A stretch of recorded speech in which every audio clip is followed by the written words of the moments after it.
la Lega. Interviene la Lega con il suo capogruppo Riccardo Molinari. Silenzio, per favore.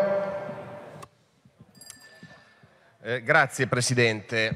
Guardi, credo che la pagina che abbiamo vissuto pochi minuti fa in quest'Aula sia uno dei momenti più bassi della storia repubblicana.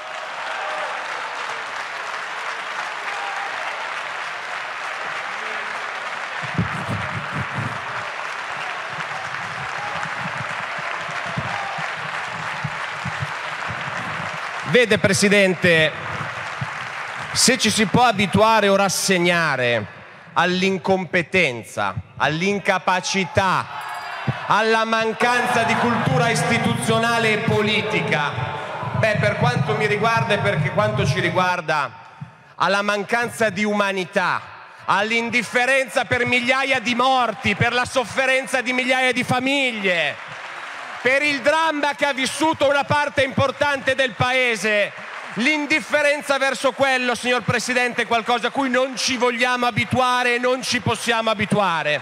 E credo che sia suo dovere far sì che anche quest'Aula non possa pensare che sia normale speculare sui migliaia di morti della Lombardia, del Piemonte, del Veneto, dell'Emilia-Romagna, per difendere un governo le cui incapacità sono davanti agli occhi di tutti gli italiani.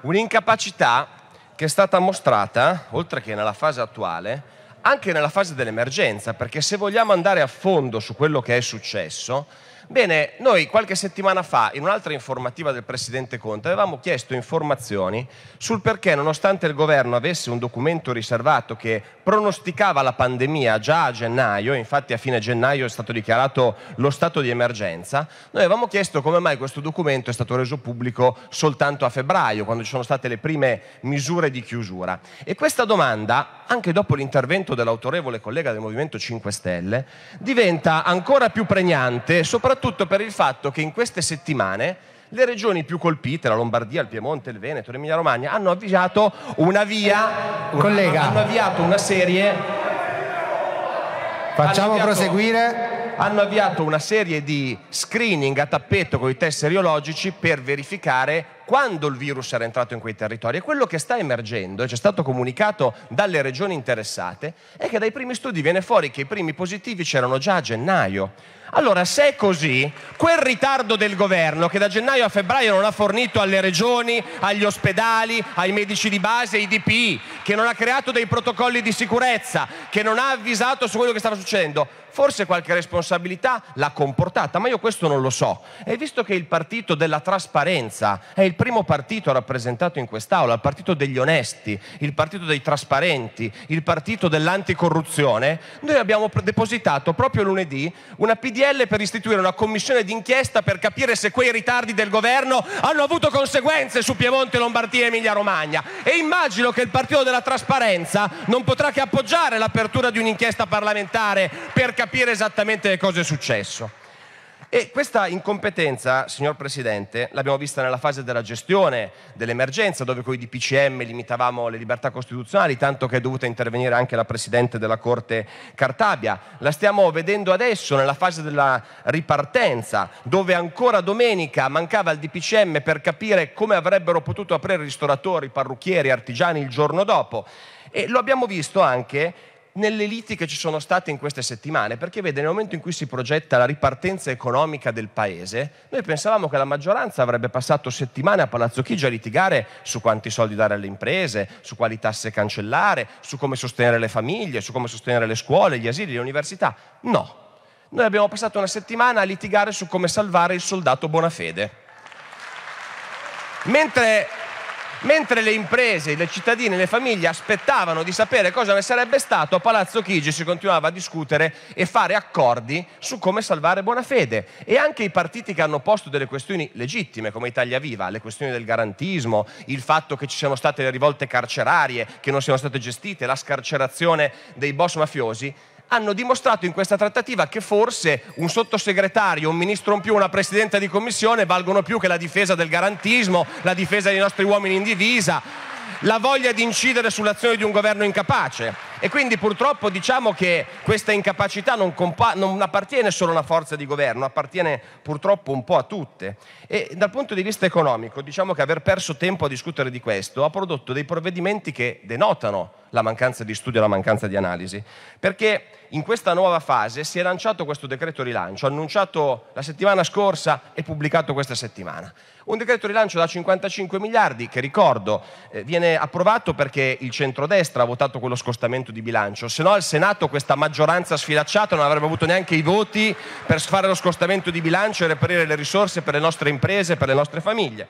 Ebbene, facciamo un progetto da 55 miliardi di spesa che non ha fondamentalmente una visione, ne ha soltanto una che condividiamo: il fatto di aver speso circa metà delle risorse per tutelare i lavoratori dipendenti, per la cassa integrazione. Molto bene, ma anche lì siete riusciti a fare casino. Siete riusciti a fare casino anche lì perché c'è un buco temporale di 3 giorni, dal 16 di maggio alla pubblicazione del decreto del 19, dove il divieto di licenziamento è stato sospeso e quindi in quei 3 giorni, per l'inefficienza del governo Conte, lavoratori potrebbero essere stati licenziati senza avere la copertura della tutela governativa e senza avere la cassa integrazione. E avete previsto, fatto bene questo, una procedura semplificata per la cassa integrazione, cosa che noi avevamo già suggerito durante lo studio del decreto Cura Italia, ma non avete mai recepito nessuno dei nostri emendamenti. Quindi bene che la procedura sia semplificata, passando direttamente dall'INPS, ma le tempistiche che avete previsto comporteranno che dalla pubblicazione del decreto al pagamento della cassa integrazione per i lavoratori passeranno 90 giorni. Bene, vi do un'informazione se già non l'avete. Guardate che già oggi 4 lavoratori su 5 la cassa non l'hanno presa e quindi anche l'unica scelta politica giusta che avete fatto l'avete fatta sbagliando il come farla, perché poi sul resto è a dir poco un disastro, signor Presidente. È un disastro perché questa crisi ha messo in evidenza un paese spaccato in 3. C'è una parte che sono stati tutelati durante la crisi Covid, che sono i dipendenti pubblici, sono i pensionati, i percettori di reddito di cittadinanza, per cui non andare a lavorare non ha cambiato il proprio tenore di vita. C'è una parte un po' meno tutelata che sono stati i lavoratori dipendenti in cassa integrazione, perché la cassa non l'hanno vista o comunque hanno una tutela parziale del loro reddito. E poi ci sono i dimenticati, cioè quella parte che contribuisce col proprio lavoro e fatturando a pagare le tasse per mantenere tutti gli altri, che sono le partite IVA, le fabbriche, i ceti produttivi, gli autonomi, i professionisti. A questi voi avete previsto nei 55 miliardi una miseria. Avete previsto che forse potranno ottenere il 20% di quanto non hanno incassato in questo mese di aprile rispetto al mese di aprile scorso. Allora, quando noi dicevamo che serviva un intervento fiscale, che serviva una flat tax, che serviva uno shock fiscale, possiamo capire che non sia possibile farlo immediatamente per tutti, perché è una riforma troppo complessa. Ma se lo Stato dimostra di essere più attento solo a una parte dei cittadini e a un'altra parte dei cittadini dice arrangiatevi, uno Stato serio cosa deve fare? Quantomeno mettiamo quella parte dei cittadini in grado di arrangiarsi, tagliamo le tasse alle partite IVA, tagliamo le tasse ai ceti produttivi, andiamo avanti su quel percorso virtuoso che avevamo avviato con la mini flat tax e che questo governo ha bloccato, perché diversamente se non gli diamo un ristoro economico e gli diamo i mutui col decreto liquidità per pagare le tasse che avete spostato, guardate che non ci sarà più nessuno che produrrà e pagherà le tasse per permettere di pagare pensioni, stipendi pubblici, redditi di cittadinanza e bonus vari. Bonus che denotano anche qua una visione quantomeno confusa. Presidente, ma le sembra possibile che il settore più importante dell'industria italiana sia l'automotive, siano le macchine, le auto, e voi avete messo 100 milioni di euro per le macchine, per l'automotive e 120 milioni di euro per comprare i monopattini? Ma voi pensate che questo faccia ridere la gente o che denoti quanto voi siete incapaci e non avete idea di cosa diavolo state facendo?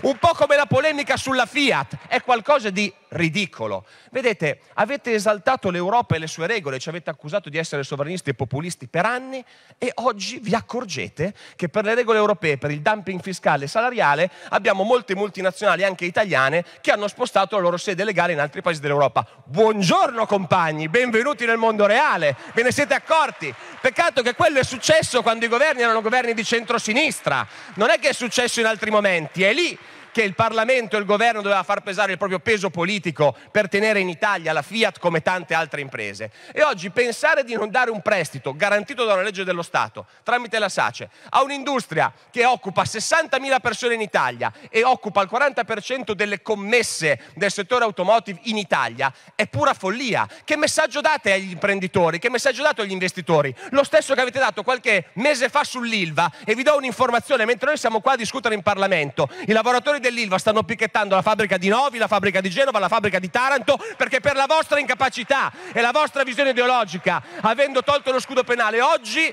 non abbiamo la garanzia che la filiera dell'acciaio in Italia vada avanti. Ma di questo voi non vi occupate. Voi pensate ai monopattini, caro signor Presidente, e pensate anche alla sanatoria dei clandestini. Perché vede, io ho molto rispetto delle lacrime del ministro Bellanova.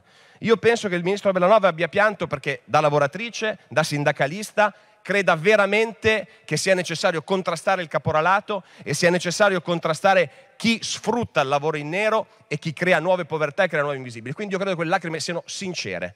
Credo però, e rivendico il diritto di dire, che è sbagliato lo strumento con cui si vuole fare quella battaglia, signor Presidente. Perché non è dando la vinta al caporalato, agli scafisti, a chi porta in Italia immigrati clandestini regolarizzando che si contrasta il lavoro nero, ma è dando dignità al lavoro e soprattutto facendo, caro Presidente, quello che tutte le associazioni agricole chiedono. Non c'è un'associazione agricola che ha chiesto la sanatoria dei migranti. Quello che chiedono è poter utilizzare i voucher, poter utilizzare gli stagionali, poter aprire i corridoi verdi e riportare in Italia i lavoratori stranieri che già hanno lavorato in campagna. Non è una sanatoria diffusa che altro non farà che creare persone senza reddito a cui lo Stato un domani dovrà pensare. Avete dato vinta, l'avete data vinta a chi quell'illegalità l'ha creata. Pur con un buon obiettivo, dal mio punto di vista, avete sbagliato tutto, signor Presidente. E chiudo. Questa mancanza di visione, questo atteggiamento che punta alla decrescita del Paese, queste derive autoritarie che abbiamo avuto con l'utilizzo dei DPCM, le ricordo una cosa: non è finito l'utilizzo dei DPCM, Presidente Conte, perché anche nell'ultimo che lei ha steso non ci sono solo norme di dettaglio su come aprire i negozi. Nell'ultimo DPCM, sempre col DPCM, non con il decreto, lei vieta la libertà di associazione, lei vieta la libertà di manifestare, lei vieta la libertà di frequentare associazioni culturali. Lo fa ancora con i DPCM, non con un decreto. È il DPCM di domenica. Quindi questa fase non è ancora del tutto superata, speriamo che lei la possa superare.